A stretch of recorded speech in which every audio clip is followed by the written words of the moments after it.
Hi నమస్తే welcome to మారా మీడియా. నేను మీ కేవీఆర్. కొండ నాలుకకి మందేస్తే ఉన్న నాలుకే ఊడిందని ఒక సామెత. ఇదంతా ఇప్పుడు ఎందుకంటే మన డిప్యూటీ ముఖ్యమంత్రి పవన్ కళ్యాణ్ గారు మొన్న కాకినాడ పోర్టుకి వెళ్ళి సీజ్ ద షిప్ అని చెప్పి ఒక పెద్ద డైలాగ్ కొట్టొచ్చారు కదా. దాని తర్వాత అధికారులు మల్లగులాలు పడి అసలు ఈ షిప్ను ఎట్లా సీజ్ చేయాలో తెలియక తర్జనలు పడ్డారని చెప్పి పచ్చ మీడియాలోనే కథనాలు వచ్చినాయి. అంతకుముందే కలెక్టర్ దాన్ని అంటే ఆ షిప్ను స్టెల్లా షిప్ను సీజ్ చేసినా కూడా మళ్ళీ ఈయన పోయి షో ఎందుకు చేసిండు అన్నది ఎవరికి అంతుపట్టని రహస్యం. సరే, దాని సంగతి పక్కన పెడితే ఇప్పుడు భారతదేశం మొత్తం 25 దేశాలకు బియ్యాన్ని ఉచితంగా ఎక్స్పోర్ట్ చేస్తుంది. ఇంకా చాలా దేశాలు భారతదేశ బియ్యం తింటున్నాయి. ఈ నేపథ్యంలో రీసెంట్గా కూడా చూసినాం కదా, అమెరికాలో బియ్యం దొరక్క ఎక్స్పోర్ట్స్ ఆగిపోయిన సందర్భంలో బియ్యం దొరక్క చాలామంది ఎన్ఆర్ఐలు ఇండియన్స్ తీవ్రంగా ఇబ్బందులు పడ్డారు. సో బియ్యం కనుక ఎక్స్పోర్ట్స్ ఆగిపోతే ఎంత పెద్ద ఉపద్రవం ఎదురవుతుంది అన్నది ప్రపంచం చాలాసార్లు చూసింది. సో అట్లాంటిది ఈరోజు పవన్ కళ్యాణ్ గారు మాట్లాడిన మాటల కారణంగా బియ్యం అంటే రైస్ను కొనుగోలు చేసే వ్యాపారులు ఎవరు కూడా వాటిని కొనే పరిస్థితి లేకుండా పోయింది. ఎందుకు వచ్చిన గొడవ తీసుకొని మళ్ళీ వాటిని ఎక్స్పోర్ట్ చేసే క్రమంలో ఇదంతా నకిలీ ధాన్యం లేదంటే అక్రమ ధాన్యం అని చెప్పి చెక్ పోస్టులలో లెవీ బిల్స్ ఇవన్నిటిని చెక్ చేసి నానా రాద్ధాంతం చేస్తే ఎవడికి చెప్పుకోవాలి, ఎందుకు వచ్చిన గొడవ అని చెప్పి అంతా సైలెంట్ అయిపోయారు. దాని ఎఫెక్ట్ ఏమవుతుందంటే రైతుల మీద పడుతుందన్నమాట. ధాన్యం రైతు కళ్ళల్లో దైన్యం. ఇంచుమించు నెల రోజులైంది ఆంధ్రప్రదేశ్లో వరి కోతలు స్టార్ట్ అయ్యి ఇప్పటికీ రోడ్ల మీద ఇదిగో ఎక్కడ పడితే అక్కడ రోడ్ల మీద ధాన్యాన్ని ఆరబెడుతున్న దృశ్యాలు కనపడతా ఉన్నాయి. కూటమి సర్కార్ వచ్చిన తర్వాత ఆర్బీకే సెంటర్ల యాక్టివిటీస్ అన్నీ ఆగిపోయినాయి. ఆ కొనుగోలు చేసేటోడు లేడు, ఆ కాటా రాసేటోడు లేడు, డబ్బులు వేయించేటోడు లేడు. అంత దిక్కుమాలతనం అయిపోయింది అనమాట. ఎవరికి చెప్పుకోవాలో ఆ రైతుల గోడు అసలు అర్థం కాని పరిస్థితి.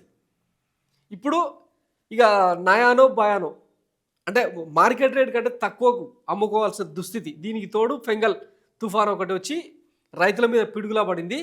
సో ఈ ఎఫెక్ట్ అంతా వరి కోతలు ప్రారంభమై నెల దాటింది. రైతుల ధాన్యాన్ని కళ్ళల్లో రాసులు పోసి అమ్మేందుకు సిద్ధం చేశారు.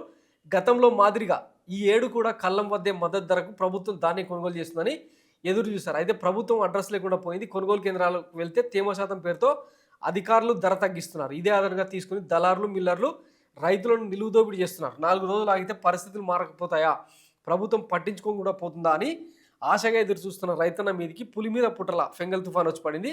రైతు కష్టాలను రెట్టింపు చేసింది. తుఫాన్ వస్తుందని 4 రోజుల ముందే వాతావరణ శాఖ హెచ్చరించిన సర్కార్ మొదటిద్ర కారణంగా తడిసిన ధాన్యపు రాసుల వద్ద రైతులు చేష్టలుడికి చూస్తున్నాడు. ఇంత పెద్ద ఆపద వస్తే సీఎం కనీసం అధికారులతో సమీక్షించిన పాపన పోలేదు. మంత్రులు ట్వీట్లకు, నాయకులు మాటలకు పరిమితం కావడంతో క్షేత్రస్థాయి పరిస్థితి దయనీయంగా మారింది. పరిస్థితులు అంచనా వేసి ప్రభుత్వం సకాలంలో స్పందించి ధాన్యం కొనుగోలు చేస్తే ఆ చింత మాకెందుకంటూ రైతన్న గోడు వెలబోసుకుంటున్నాడు. వచ్చిందే అవకాశం అనుకొని కలేబరాన్ని పీక్కుతినే రాబందుల్లా దళారులు నాయకులు ఏకమై రక్తాన్ని పీల్చేస్తుంటే ఏమీ చేయలేని నిస్సహాయ స్థితిలో రైతన్న కళ్ళం వద్ద కన్నీరు గారుస్తున్నాడు. రహదారుల పక్కన టార్పాలిన్లపై తడిసిన ధాన్యాన్ని ఆరబోసుకొని ఎప్పుడు కొంటారో ఎంత కొంటారో తెలియక బిక్కుబిక్కుమంటూ ఎదురు చూస్తున్నాడు. సో ఇక్కడ చూడండి, రోడ్ల మీద ధాన్యాన్ని ఆరబోసుకొని కొనేవాడు కోసం ఎదురు చూస్తూ ఉన్నారు అన్నమాట. వాస్తవానికి దుక్కి దున్ని పంట వేసి ఆ టైంలో పైన దేవుడి దిక్కు చూడడం, వరుణుడు కరుణిస్తాడా లేదా అని చూడడం, ఇప్పుడు అంతా అయిన తర్వాత దళారి కోసం ఎదురు చూసే పరిస్థితి ఏర్పడింది అనమాట.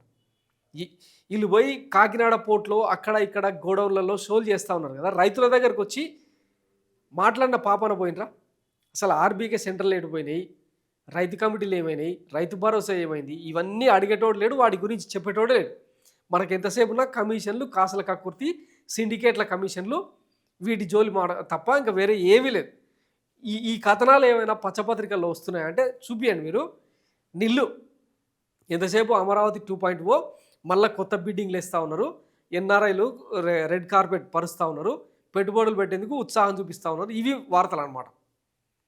సో రైతులను పట్టించుకునేటోళ్ళు లేడు, ఇంకా అనుభవించడం మినహాయిస్తే ఇంకా వేరే ఆప్షన్ కూడా లేదు. నెక్స్ట్ రబీ సీజన్ వస్తుంది, దానికి డబ్బులు ఎట్లా, మళ్ళీ ఏం లేదు, పెళ్ళం పుస్తకాలు అమ్ముకోవాలి, ప్రైవేట్ వడ్డీ వ్యాపారుల దగ్గర తీసుకొచ్చి కుదవబెట్టుకోవాలి.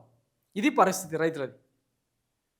ఇదే వైఎస్ జగన్మోహన్ రెడ్డి ఉన్నప్పుడు పంట మీదనే కొనుగోలు చేసేలాగా ఏర్పాట్లు చేసి ఒకవేళ పంట నష్టపోతే దానికి ఇన్పుట్ సబ్సిడీ ఇవ్వడం, ఇన్సూరెన్స్ కల్పించడం, ఇవన్నీ చేస్తే మనకు ఎక్కలేదు అప్పుడు.